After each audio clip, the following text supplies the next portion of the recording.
Hello friend, नमस्ते, प्रणाम। आज मैं आप लोग के बीच में बहुत ही प्यारा सा गीत लेके आई हूँ, बेटी विवाह गीत। अगर पसंद आए तो चैनल को सब्सक्राइब करना और प्यारा प्यारा सा कमेंट जरूर करना कि आप हमारी वीडियो कहाँ कहाँ से देख रहे हैं। बहुत ही प्यारा सा बेटी विवाह गीत लेके आप लोग के बीच में आए हैं।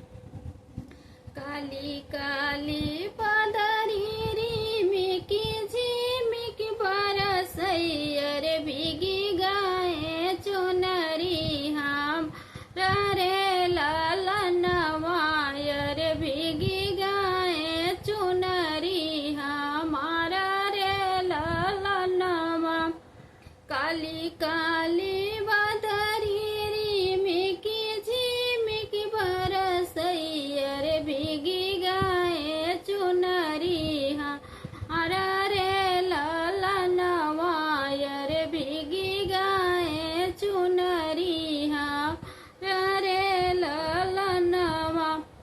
माई मोरी होती ताय चारा पसरती अरे भीगत नाही चुनरी रे लालनवा रे भीगत नाही चुनरी रे लालनवा।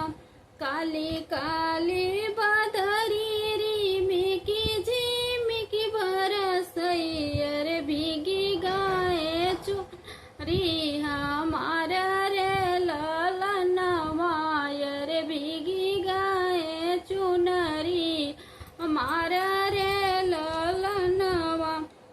चाची मोरी होती ताया पसरती अरे भीगत नाही चुनरी हमारा रे लालनवा रे भीगत नाही चुनरी हमारा रे लालनवा।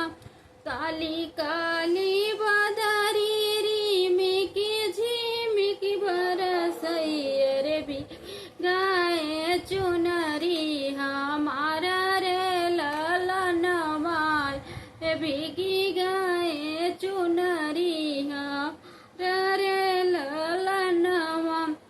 दीदी मोरी होती ताया चारा पसरती अरे नाही भीगत चुनरी हमारा रे लालनवा रे नाही भीगत चुनरी हमारा रे लालनवा।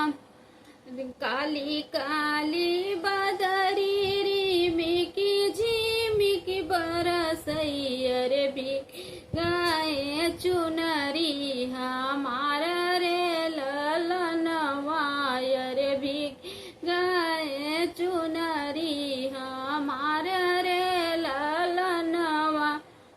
भाभी मोरी होती ताया चरा पसरती अरे थी भीगत चुनरी हमारा रे लालनवा नाही भीगत चुनरी रे लालनवा। बहुत बहुत धन्यवाद।